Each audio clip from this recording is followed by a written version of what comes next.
listening live to the Extreme Sci-Fi Show. I'm your host, Rob. My guest this evening with me, my partner in medicalnomics, the real Dr. V. I don't know, I got to come up with a title for you, Doctor. How are you doing this evening, sir? I just gotta say, it's me, it's real Dr. V. I like that. I can't think of who that reminds me of, but it's true. There you are. I see you. And speaking of seeing, that is tonight's topic.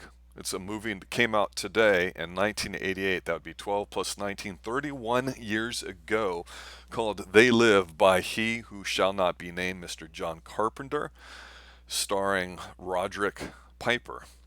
Roddy Piper for you wrestling fans from the WWE, WWF, the AWA, the Portland Territories, and whatnot. This is a very, very interesting movie, and Mark C has joined us. You have come here to chew bubblegum and kick ass, and you are all out of gum. Well, Mark C, I'm here to just basically gloss over a movie that a year ago when we were doing some reviews, and Latina from I Love Comics and I believe Dalton was in with us too, the Authenticator. I marked out over this movie big time, and one of the reasons why is because John Carpenter, as a Hollywood person, admits that he's one of those typical bedwetting liberal types, which is fine.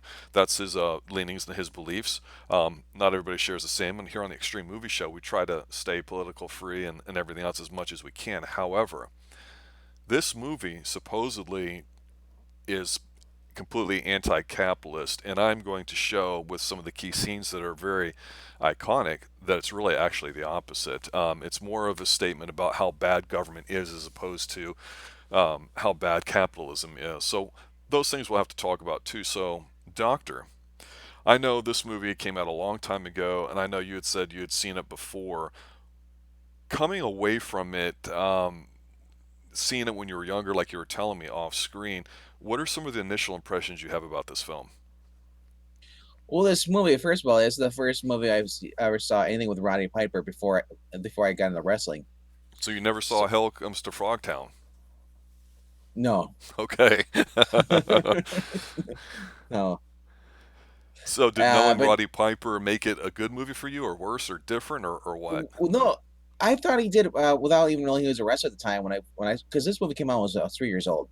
Hmm. So if I saw this, I saw this like as a Super Sunday like movie thing they had on TV.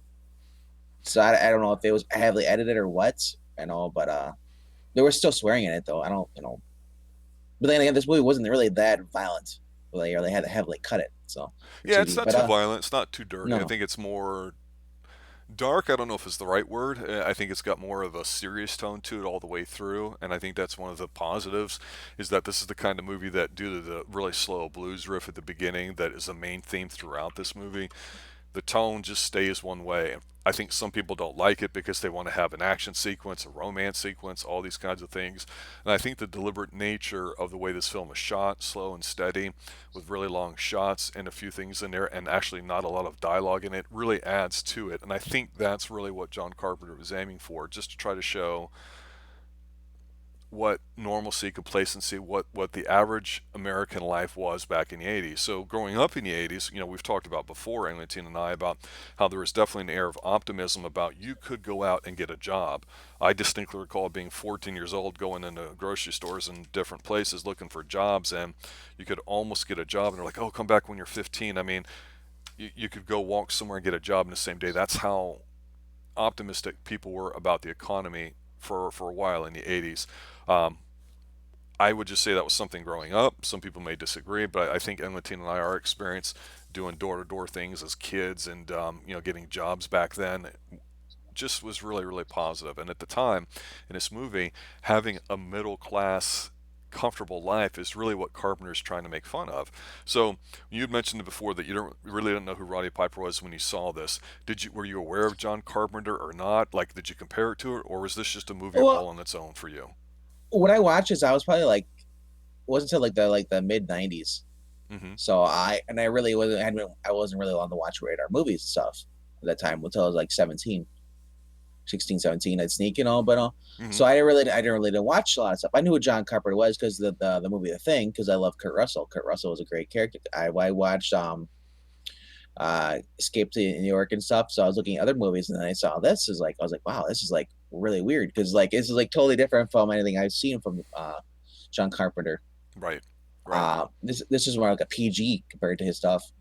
But yeah, I mean, this had a great supporting cast. It had dude, freaking Keith David, man. I know.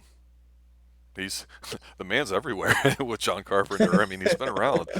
Yeah. Let me say hey uh, to Bianca Fights the Zombies. Aloha, aloha as well. Mark C. As a 20-minute fight. Yeah, the alley with the glasses. We're going to talk about that here in a moment as we start going through some of the acts there, too. What were you going to say, Doctor? but I was gonna say like it also had well, I was gonna say she's a love interest, but Meg Foster was smoking back there, during this. Yeah, love interest, which we will talk about as well. So yeah, so the whole thing with this movie, I think the one word that sums up to me is cynical. And when I first saw this movie, it to me, like you were saying, big Kurt Russell fan, this wasn't as fun or as neat as some of the other ones.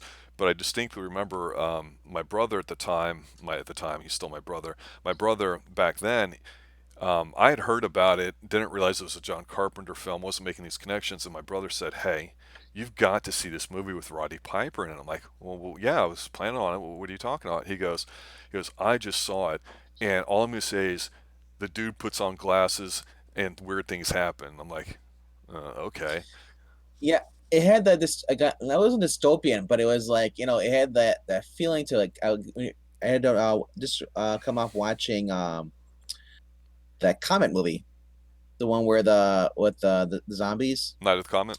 Not the comic, yeah. I'd come off watching that and watching some weird stuff like that, like sci-fi. So then I saw this, so I was like, yeah, so I watched this, started watching. And I was like, this is actually pretty decent, for being, uh, you know, not. At the time, I didn't really know how popular this movie was.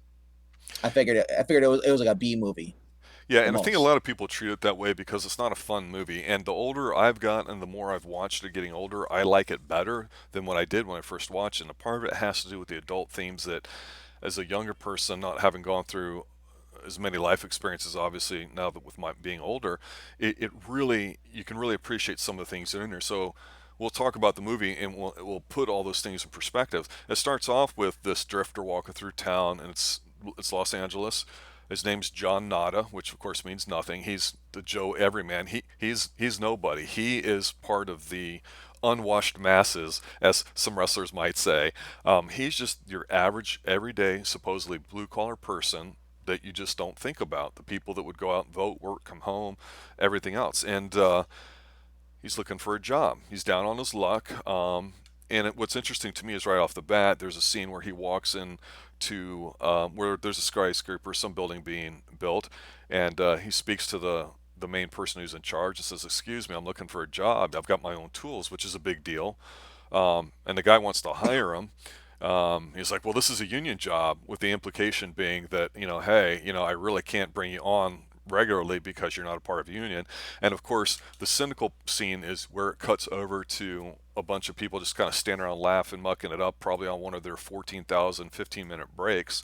And he gets hired, but it's like a under the table cash only sort of thing. And he's fine with it because to him, he's playing the kind of optimistic role early on, the average middle class white guys at the time view on how the world is. And he says to the person that he meets, his buddy Frank, Keith David, they kind of meet and have a conversation. They have their different philosophies about life, and that's what's interesting about this movie. There's not a lot of talking, but Carpenter uses these two discussing certain things just about how life means. And so they get into a conversation while they're having dinner, and Roddy Piper's like, "Yeah, I just want my fair shake. I think everybody's got their own hard times. I just want to go ahead and work hard at it and get a day's pay. The honesty, the good old boy kind of, if you just work hard and if you dream it, it can achieve it, all that kind of crap that you've been sold as a kid that exists out there. He's supposed to be Yeah, that naive kind of whatever in the 80s that I think Carpenter was poking fun at.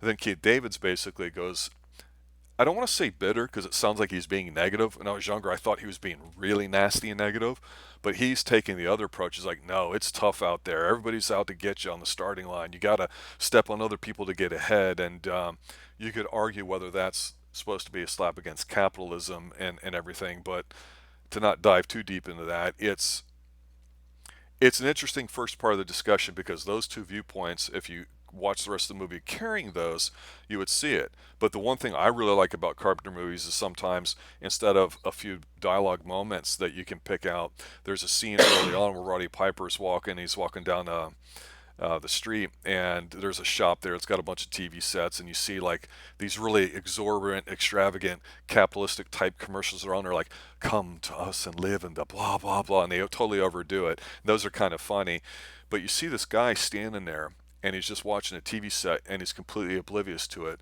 So, a generation of people watching TV that have turned into zombies, which is the big deal, growing up back in the 80s, it was shut your TV off, go outside and play. We'll let you watch it at a certain time. Obviously, it doesn't exist. And Carpenter puts scenes like that in his movies that you can eke a lot out of without really them commenting on it, the other characters or not. You just see it, and I really, really appreciate that. So they meet and they go to Justiceville.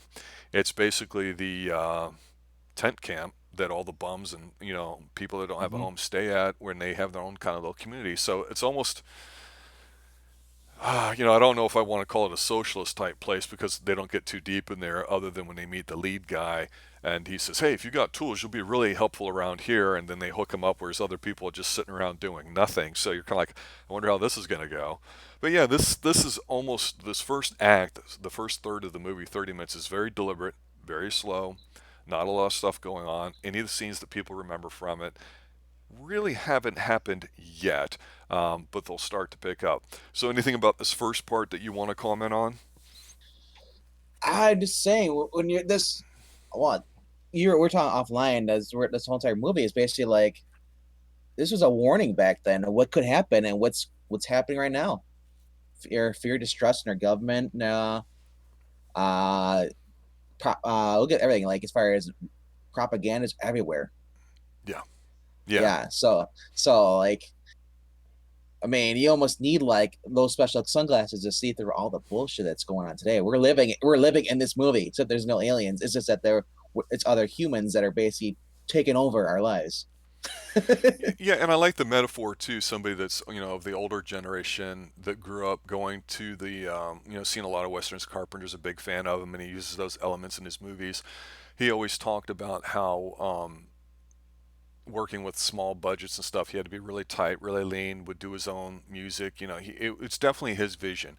And so for me, whether you agree with it or not, at least you understand where he's coming from, so you can kind of watch it through his lens. But the thing too about it is he grew up not necessarily with a lot of TV like we did. It was you had to get out of your house, you had to be proactive to go to the movies and stuff. And now being in the films, which is pretty cool, and something that always entertained him. It's interesting that as a kid, when I saw this movie, it was so seductive to just say, "Oh, TV's on, let me watch something," and then a couple hours later, you look at the clock and you're like, "Where did the time go?" And of course, now you have the same thing, but you also have the internet and cell phones as a distraction, even more so. And we all can make a lot of fun about all that too. But to your point about propaganda, the delivery method, of course, is that it's all around us, and we don't realize that yes, capitalism is about creating capital, being able to do stuff, and so advertising, which to me is really more prevalent, is that's the whole thing. How do you get your message across? And so Yeah. when they're in Justiceville, there's a scene where they're kind of sitting down there, and he sees the police helicopter flying above because, of course, they're being monitored, but you don't know this yet. There was a conversation about the golden rule that his buddy Frank says: those who have the gold make the rules, and that's true. And there's nothing wrong with that if you understand how the world works, as long as you can accept it and see what you can Yeah. do about it. I was in a documentary. He talked about Carpenter was saying like all the aliens are members of the upper class, the rich. They're slowly exploiting the middle class, and everybody's becoming poor. It's kind of has a theme and a message to it, but it's an action film. Like Yeah, yeah. I mean, I don't know if I'd call it an action. I call it sci-fi because it's got aliens which are there yeah, for the theme that we're talking about. And to your point with Carpenter saying that the aliens represent the rich elite class, who are the ones that got rich and elite? It was the members of the government. It was the members of the cops or anything that was a yeah, government job yeah, that turned on their fellow humans, that sold them out. yep, So yeah, you could yep, argue that, but that you cannot argue that point about the fact that, or, he's well, walking and after the glasses, he runs into some cops that are human and not human, but they've all been bought and paid for, and they've sold out so they can yeah. get the riches. But I would agree. I would agree. This is the action film. This is more like a suspense film. Yeah, yeah. I mean, because it's they're a little bit yeah of once both, maybe. because once they put on like sunglasses and discover what's going on, like they basically become like terrorist number one. You know. Yeah, and that's how they're treated. Exactly. It'd be almost similar to, I think a lot of people online today that spend most of their adult presence online creating something that hopefully they can make money off of, whether they're YouTubers or Twitch streamers, those like. It almost is analogous to it in almost a non-physical violent way when people say that they're getting doxxed or all these other kind of terms that are out there basically destroying what they have. This is just more the analog version of it, 30, 40 years ago. Yeah.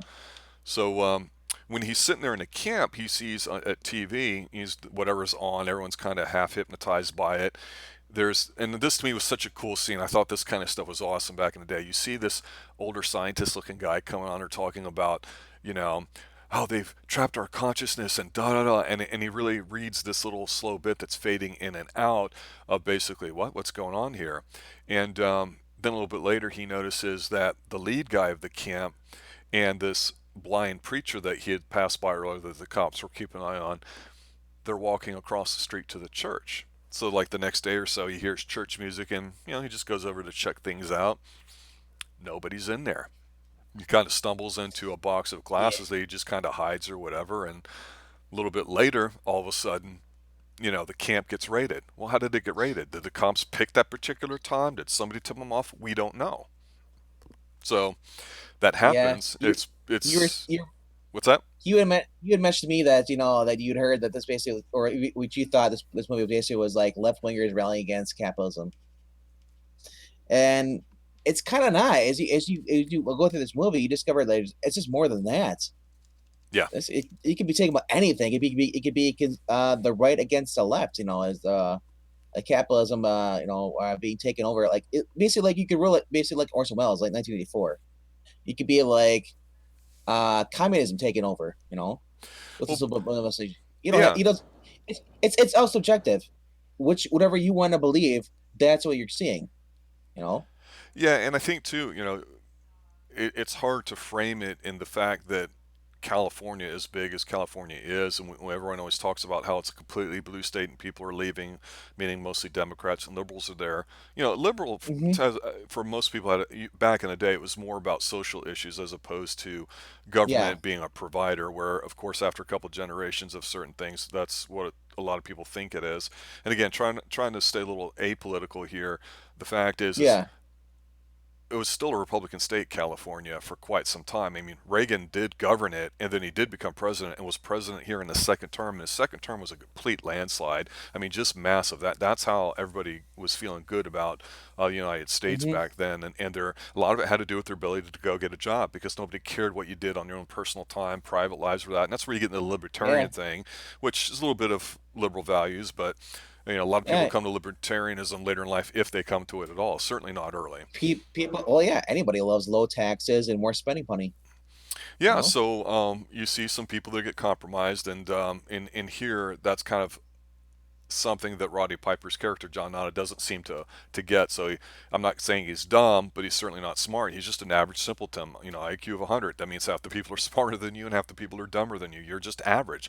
That's nothing wrong with it. That's how most everybody is. It's just average. You But in the wanna? middle class, you felt like you could get ahead, and he's going to find out the hard way that that's not the case.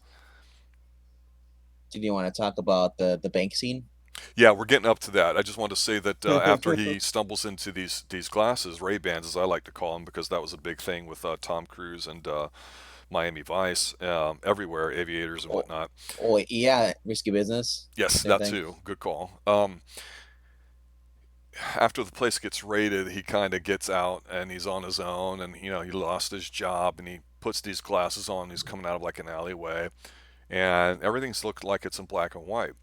And then he's looking up and he sees stuff. And so this is why I love watching John Carpenter films. It just lets this unravel the way it would happen with your eye. It's quiet. You just hear traffic sounds, people going about their business, everyday average type of scene on the street.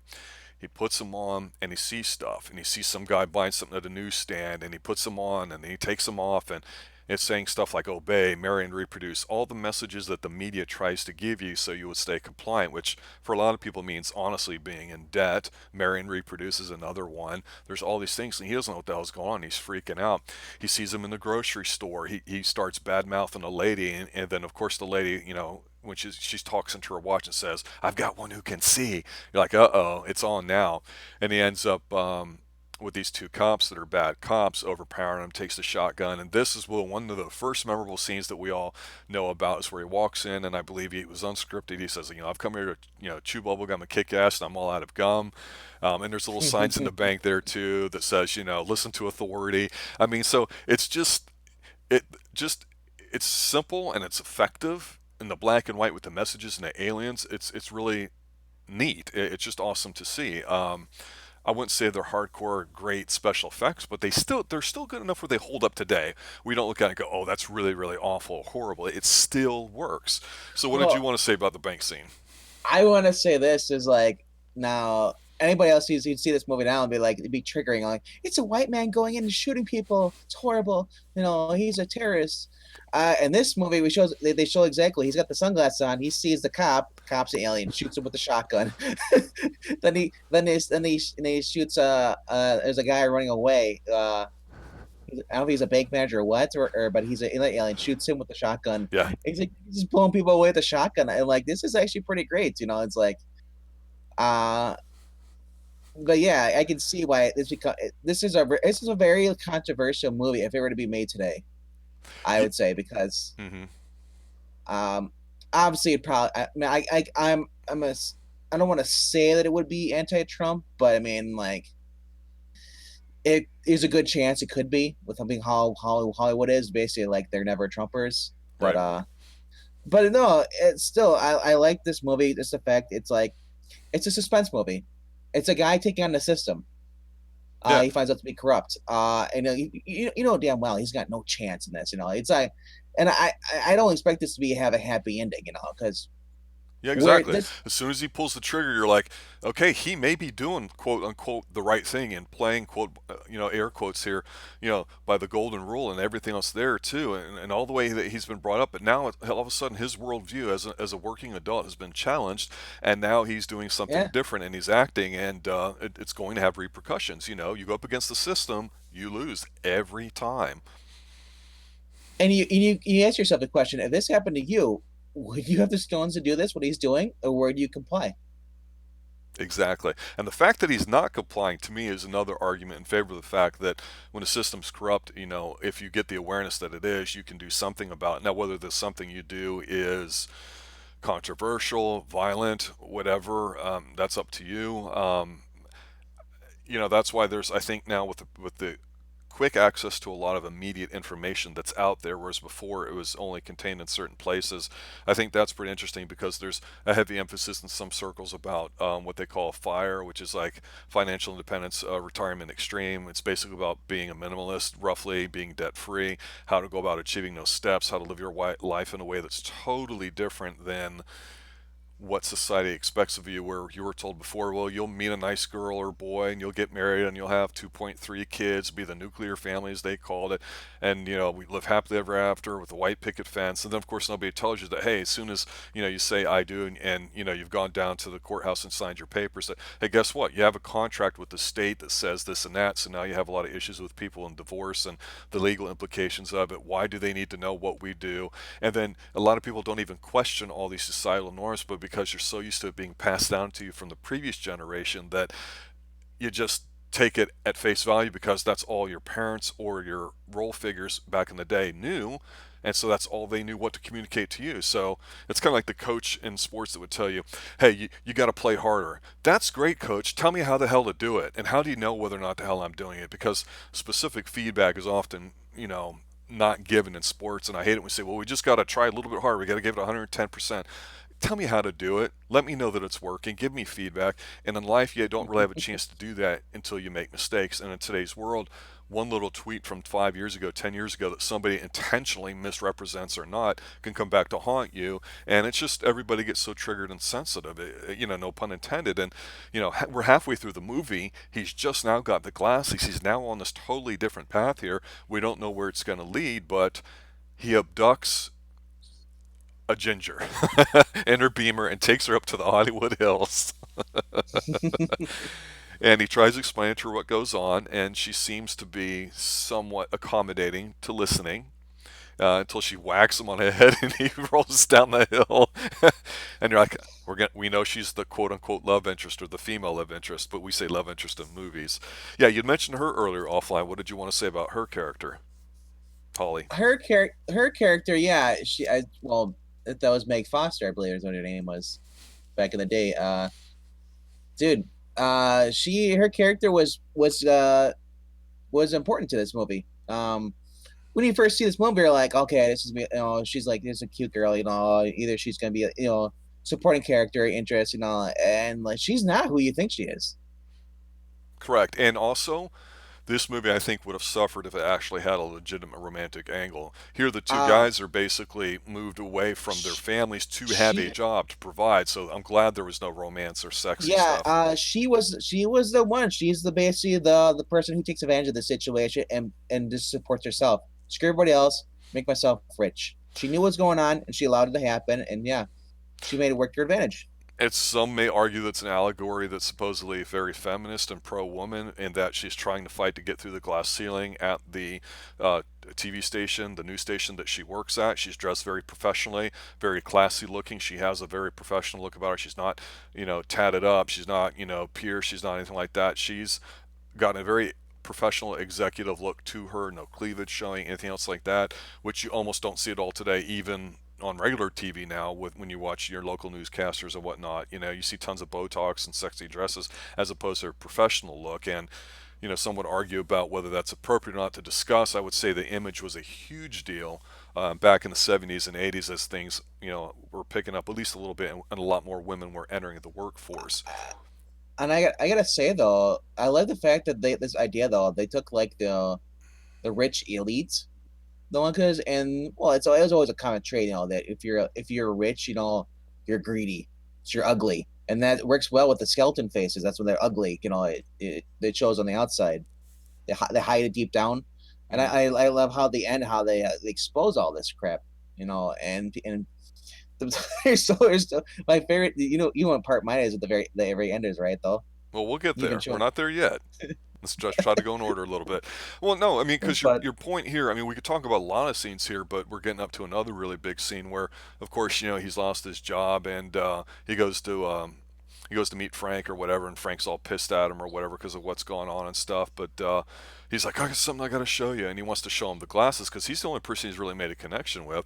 And so this leads up to the alley fight scene where, if I recall, in an interview really long time ago, Carpenter basically said, yeah, he was a fan of fist fights and westerns and all that, and he just said, I wanted to have one in here, and he says, well, let's just try to make it the longest that we can go, and I think they had a time in mind or something, and they just kind of let them ad lib it and do their own thing too. So it wasn't like they said, okay, we're gonna have 20 stunt coordinators and we're gonna do a bunch of scenes here, and it's gonna be a Jason Bourne type thing. No, they just let them do it in a very plodding, methodical manner, which goes with the rest of the tone, but there's even some humor in here with ball shots. There's a suplex. There's the double axe handle. There's the fisticuffs. And Keith David, Frank's character. I mean, he's taller than Roddy. And Roddy's a thick dude. Roddy's probably like 6'6", or probably 6'1", 6'2" at this time. He shrunk a little bit, but I mean, Keith David's at least an inch taller than him. At least it looks that way, and he's got long arms. I don't know if he's boxed or done some sports, but these guys don't hold back. They go at it, and it seems like a really legitimate fight. And I know, like, South Park's lampooned it, trying to do a shot-for-shot remake for the time of it, which is pretty cool. It just goes to the testament of this movie that wasn't really that big, unless you're a big-time nerd back in the day, that in the late 90s, early 2000s, there was a slight uptick for some reason. I think there was a couple street artists that kind of appropriated the way Carpenter um, produced this type of art and images, and they used it on themselves. And I don't know the full story to that, but definitely a new generation discovered it, at least from that perspective. And to Bianca's point in chat saying they live is so appropriate. Orange man bad, white man bad. Hey, you know what? I didn't really point out the obvious that Roddy Piper is a white guy and that Frank's, the Keith Davis character is black. And so you're seeing things literally in black and white terms. The flip sides of the coin. They happen to work together. And then, of course, Marcus saying, for today's world, I see it as fighting woke culture and aliens or SJWs. I could see that too, because if they don't get exactly 100% everything their way, they're entitled. And to your point about greed, all greed meant was get what you can because you know why? That's what you're supposed to do as a provider. That's what capital means. It doesn't mean money. Money is a form of Ugh, capital. It's let me but go out and produce for my family. And now with women going out, they're getting capital. Everybody was producing. And if you produced more than what you consumed, you had a net positive. And a lot of people were seeing the signs of that. You could argue some economic stuff about getting off the gold standard and how your inflation was an issue and other things that have happened in the past 40, 50 years. That's a different discussion. But this is definitely a big thing. You're right. Everybody in this yeah, movie that was an alien was super rich, or the sellouts, the human sellouts. yeah. This is a very patriotic movie. You remember the scene from the bank though? When he walks in, he's standing next to the flag. He's got his gun belt, and he's got the shotgun, and he's got the shades on and the mullet, It's like a and he's got western.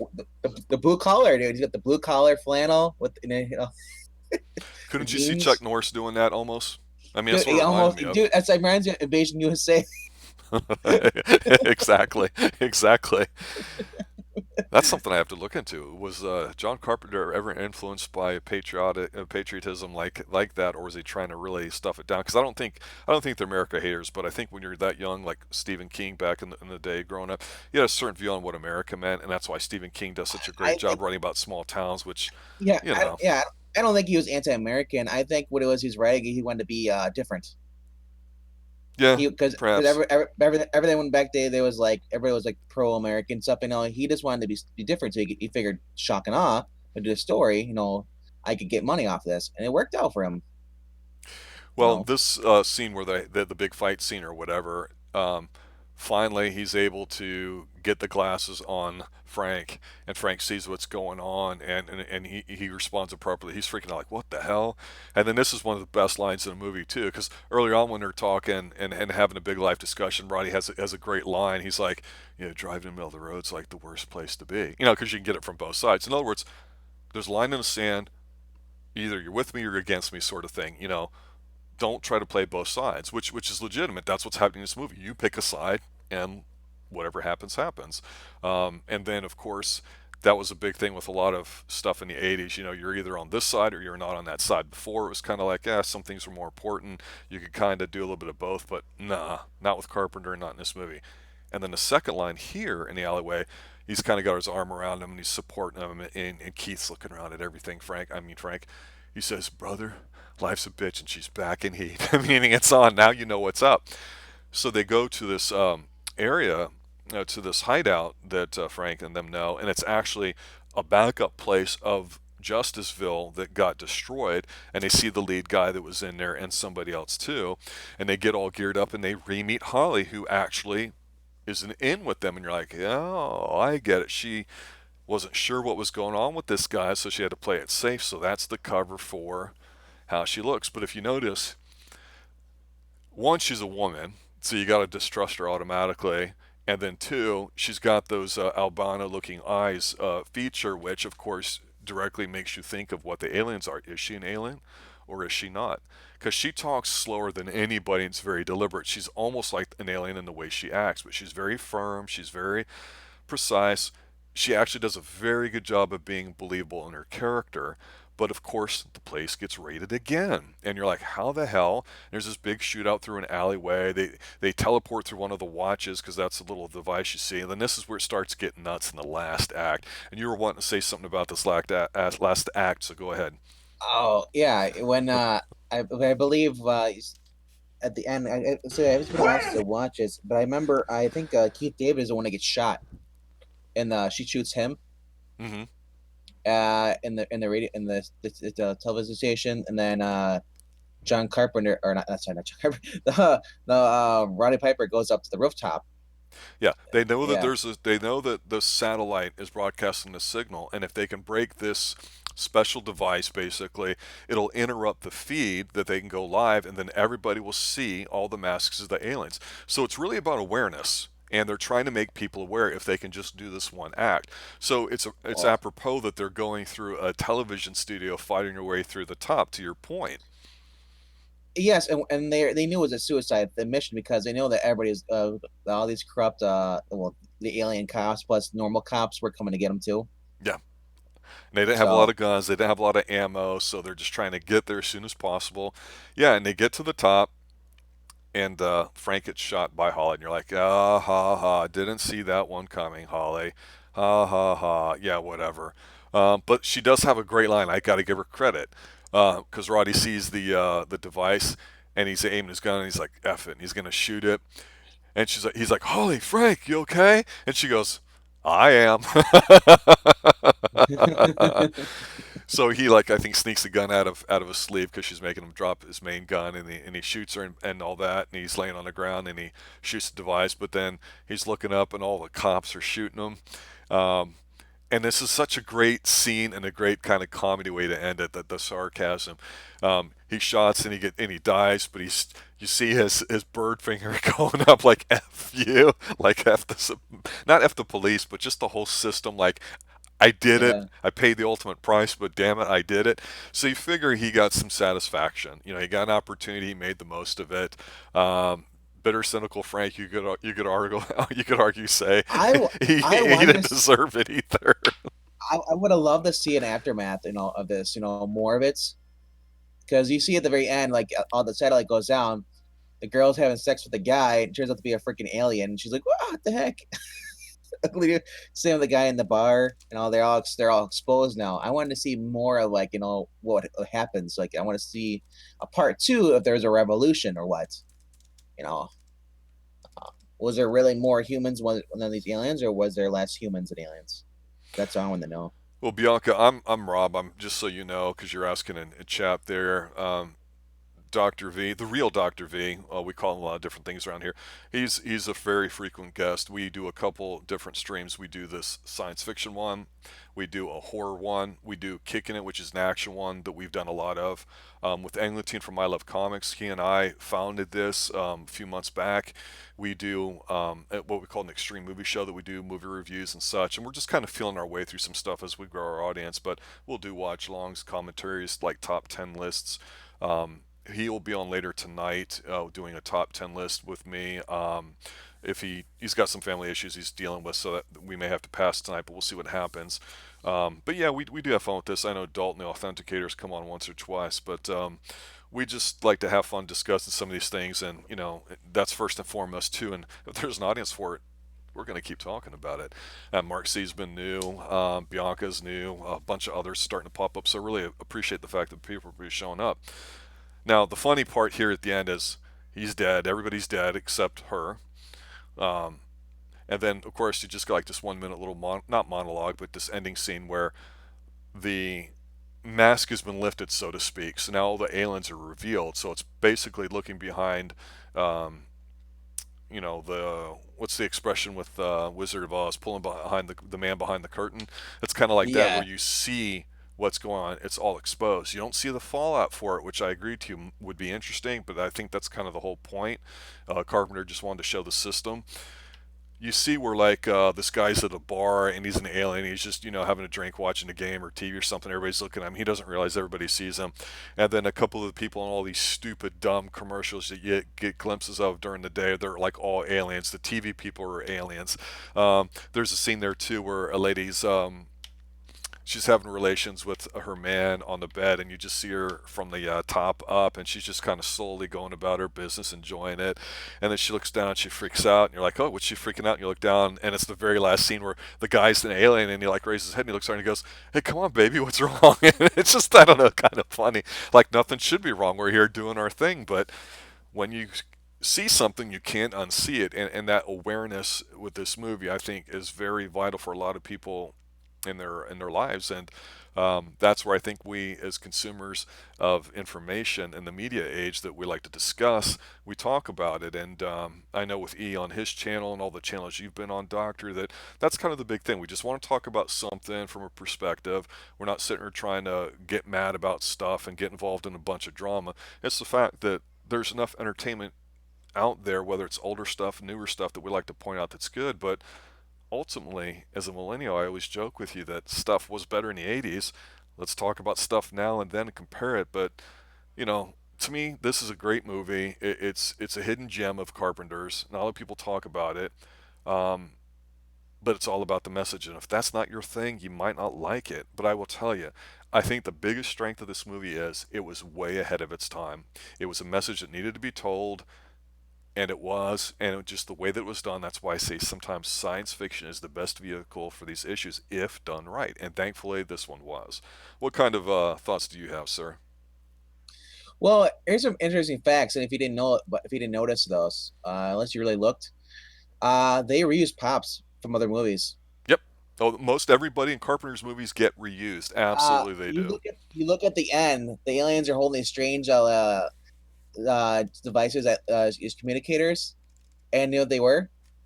They were the PKE meters from Ghostbusters. uh, I mean, the sunglasses were from Big Trouble in Little China. Hmm. Those are the ones that Kurt Russell wore. Yeah, that's kind of cool. Yeah. Well, let's take I this mean, question here because I'm sure you'll have something to say about it, and let's see what we can kind of come up with here because this is a good question.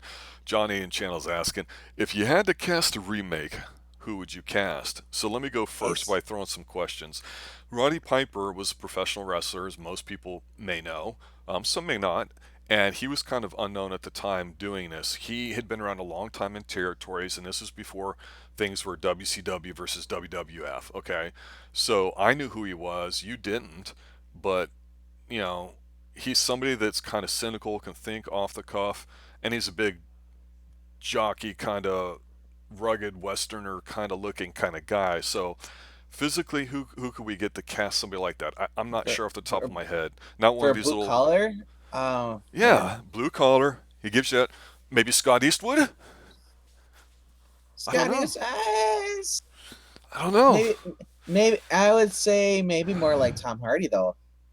I'm looking at if you want to do something like that, actually get an A-list celebrity. Yeah, Tom Hardy would. the cynicalness is the thing that gets me. Is Piper has that? That's who he is. That's not an act.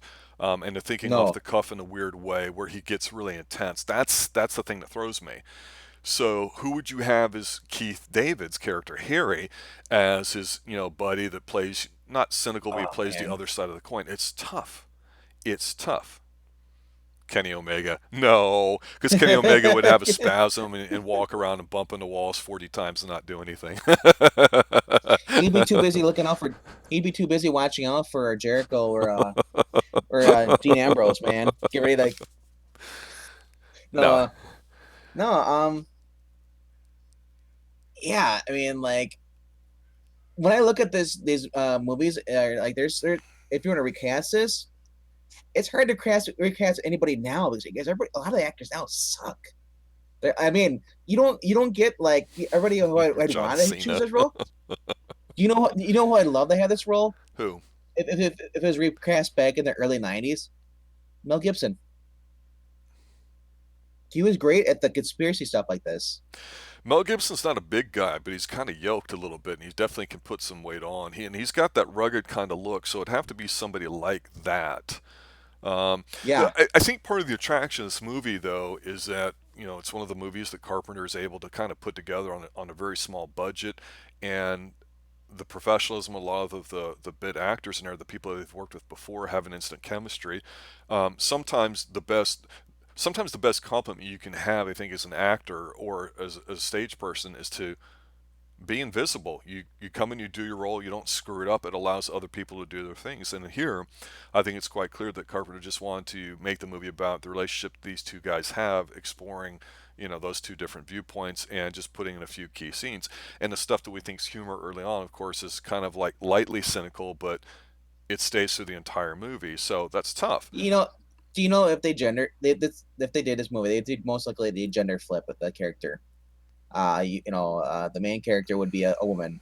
Uh, her partner, her friend, the guy who played, Hmm. the black guy would be it'd still be a guy. You know, of course, it'd still have him die at the end. And like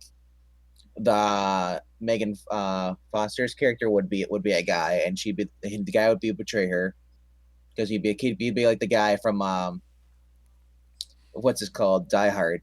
He's gonna try to smooth over everybody, and Hmm. that guy, yeah, take advantage of her and stuff and all, yeah. But the And, thing, but the only difference is that she would survive though. yeah, and they they ruin it. I know you're making fun of the fact that that's how it would be today, but you're probably right. And just think about all the blowback we've gotten from the Big Trouble in Little China quote unquote remake that's been going on forever, allegedly developmental hell or whatever. I don't even look the stuff up. And of course, part of it has to do with The Rock being in it. The Rock could not be in this movie. He's not. It's No, not the. I'm not gonna say he's a good actor. I'm not gonna say he's a bad actor. He's not the kind of actor that would be, I think, appropriate in here. Now, sometimes hey, Chris Jericho. you don't think so, and you could put it in there, and you could do it. Um, Jericho's too well known. He is, Jericho, and a lot of people are Jericho. naming wrestlers in here too. So I don't know. I mean, it's tough, and I'm not even thinking of a wrestler. It just happened to be that Carpenter was attracted by his charisma, Roddy Piper's, and said, Oh, I would think that, and it worked. And Carpenter had an eye for it. So identifying is a really big deal, and that's why he worked with a lot of the same people for that familiarity and all that. So when you have that kind of construct down, you're kind of able to take chances and allow your focus to go on what you need it to be, which is okay. Who would be really good in this role and why? And frankly, when you don't have a lot of money at stake, you don't have the studio heads beating you down saying, for our metrics, it might be better for us to perform this, or hey, let's give this person a read, even if you don't plan on casting them, but it'd really be great for our overseas. No, do you, that's just not how it was do you with know? Carpenter. Do you know which wrestler I'd probably go with just because it's cool? We have Drew McIntyre. That's the main character. Drew's Drew's Drew's a handsome man. He's got a good physique and a look, but his accent, it wouldn't work. He wouldn't come across as American. He doesn't have to be. He could be someone who's just Americans. American can be anything. That's the thing. American could be anyone. There's a lot. We're all immigrants. You know. I understand that, Uh but he's not white bread average Joe guy like Roddy yeah. Piper's supposed to be. And don't tell me Paul Rudd either. Okay, any final thoughts, Doctor, before we close it up? one more last interesting fact about this. Whenever you saw an alien in this film, it was one man. One guy played all the alien roles. You know what I want? I want an alien mask. I'm gonna go look for one right when we hang up because I think that would be so Yeah, cool to have. Yeah. yeah. It was Jeff Amata who played the role of like basically of all the aliens, Hey, except for what's the wrong, woman. baby? Yeah. I could almost see Jericho doing it, but everyone would pop for him. That's the problem because when Chris Jericho's best work was when he had that Shawn Michael angle where he's like, "I'm the best in the world at what I do," and you shut up. And he really, not the heel that he plays now or the different incarnations and teasing on. It's just he's getting older. He can't do as much in the ring. I mean, he's still fit, but he's not 20 years ago Jericho. So he's got that kind of cynical bitterness to him. So just somebody that can act like they're a little bit beat up and weathered. That would be really, really great. So Christy's in channel. Christy, I don't know how long you're here. We're just finishing up here. You love this movie. Christy, if there's one thing that you really love about it, type it in there. I'll talk about it here in a moment. But yeah, this we went on a little longer than we typically do actually because this movie's so good and we only just went over the highlights of it. Really, we did not even go scene by scene. Well, how can you not get excited over this? It's Roddy Piper, dude. I love Roddy Piper. I like him. Like I said, he's the original Stone Cold Steve Austin. Yeah, can't argue He's the that. badass. Yeah, He's the I guy mean, over there. He's got there. He's wearing the kilt. He's got the beer in his hand, a leather jacket. You know. and he did it like a man. Yeah, yeah, yeah. He went to town. He went to fight. But I love him in this movie because it's like you don't see Rodney. You just see a normal guy. He was just like, what the fuck's going on? Especially the first time he has the sunglasses, he takes them off, puts them back on. His Yeah. expression, like his eyes. It's like, dude, it's like this is like it's so believable, and you Yeah. wouldn't think this, because you know, And to me, that's the whole movie is that whole scene. And I go back to awareness. And I think if I remember correctly, a year ago, when we were talking about a few favorite personal movies, I had talked about this, and I think Dalton, the authenticator, was on, and I mentioned that whole thing about awareness, and that the self movement generation of the '60s and '70s, a lot of it was about self awareness. And some people would say, oh, you got too much money and time on your hands, and you're getting involved in stuff, and that's where you get entitled, and that's why people say the baby boomers are the worst generation because they had everything that the greatest generation was able to provide. And it's been a constant slowly getting faster kind of downhill trend since then, some people would argue. And I just look at it from that, the more awareness you can bring to a situation and deal with reality, whether you like it or not, or think it's fair or not. At least if you understand what's going on from that way, despite whatever emotions you may have, you can deal with it. So that's just one of the things about this with Carpenter, that even though he meant it as an yeah, anti-capitalist type movie, I think it's really more anti-government and just the awareness of what's going on, seeing how the system beats you up and fight against it. It's good to know the system, because then whatever it is you choose to get out of life, whether it's to sit home in your basement and play video games and be a YouTube star, or try to make money doing this, that, or whatever, or work 60 hours a week in a corporate job to be successful, which is in reality what you have to do. It's like that. Life's not $15 an hour minimum wage jobs and free health care and all that other kind of stuff. It just will not work in the long run. But it's gotten to the point where this civil war people keep talking about that may or may not happen, and I think it's just metaphorical, reminds me of this movie. So whatever side you lean on with those kinds of things, I'm not really trying to talk about yeah, specific topics. It's just yeah, the whole awareness thing was so fantastic. It blew me away when I saw it. So highly yeah. recommended. I almost might put this in This, the Extreme Classic show that we have yeah, too. this movie also had a Lovecraft, well, had a Lovecraft nod to this movie, because the fact that when he John Carpenter wrote this script, he knew they were going to reject it if they wrote it as his name, so he wrote it as the character from the Dunwich Horror. He chose Frank Armitage as the pseudonym when he submitted the Yep. screenplay. Hmm. So, um, yeah, that's I mean, this movie, I heard there was teased last year on Halloween that Carpenter said he might make a sequel. And then people were talking about, well, what if he does a reboot? I'm like, I don't know if I'd really want to reboot. I mean, a sequel, maybe if it's a different character, because they've done that before, but it could end up being horribly like Predator 2. It just, I always thought Carpenter really liked making one movie and then that was it. And yeah. so if he did, maybe he might refine it for today's times, and I would still watch it because it's a Carpenter film, whether I agreed with his politics or not. I'd still be interested to see how he does it. So I would want another, They Live, We Die thing, or whatever it's called, or I don't know, something, They Lived. I mean, he'd come up with some sort of catchy, ironic title, a John Carpenter film. But yeah, the only person I can think of that came to mind, and it's related to what Mark C said, he said Henry Cavill. The only person I think that acts a little kind of off sometimes that some people hate, but I ate up his performance and some stuff, and that's Jim Caviezel. I think he could give you that kind of weird sort of look, but he's almost too handsome, almost too big. To me, he's like the modern day Charlton Heston, but he just doesn't go out and do a lot of films like that. He's got Dude, he's kind a of a modern big day presence. he's your modern day Batman. If they ever do Batman again, give this guy. This guy has the Bruce Wayne down to the T, man. Yeah, yeah. Uh but here's an interesting. You ever hear about Piper talk about how he got the role? He said at the time, his manager, Dave Wolfs, is like, I want you to have dinner with this guy. He's like, actually, like, okay, I've never heard of this guy before, but that's my bad. Because he'd been fighting pro since he was 15. So, and he said, like, okay, after WrestleMania, after it's over, and like, and then they sat down, and like, he said, I'm gonna try not to be too facetious, but like, it was pretty close to this. Could you pass me the butter? You want to roll? Yeah. Want to star in the next movie? Sure. Can I have some more champagne? Sure. And he said that's all it was. And then he got the role. Because Piper was a down to earth guy. He's like he was not really into the whole Hollywood scene. He just loved doing what he did, wrestling. That was it. Yeah. So Once again, proving that relationships is what things come down to, because they're the best resource of all. Money helps a lot uh too, but still, and it's nice to Piper know people that can get things done. and Carpenter said, because he looked at this guy and he said because of his Piper's attitude, his realism, he was like, he was a skeptic, and stuff, and this stuff. He was a rebel. And he said like he said his face, his scars, everything about him, he's like seemed completely believable. That's what Carpenter said, and that's why he chose him. John So Bernthal. That's interesting. Punisher, yeah. Yeah. Is I mean, and not make it violent. Make it like this Although, movie. although that you could, yeah, you could do it, because John Bernthal has like that crazy thing. When you watch him on Shane on The Walking Dead, Oh yeah. Oh yeah. Yeah. Yeah. he was crazy, yeah. But now this could work well if they did a reboot with him, though. Um, Interesting. Well, if they do, we're for, definitely going to cover it because I for, know we're going to be covering but tons more Carpenter too.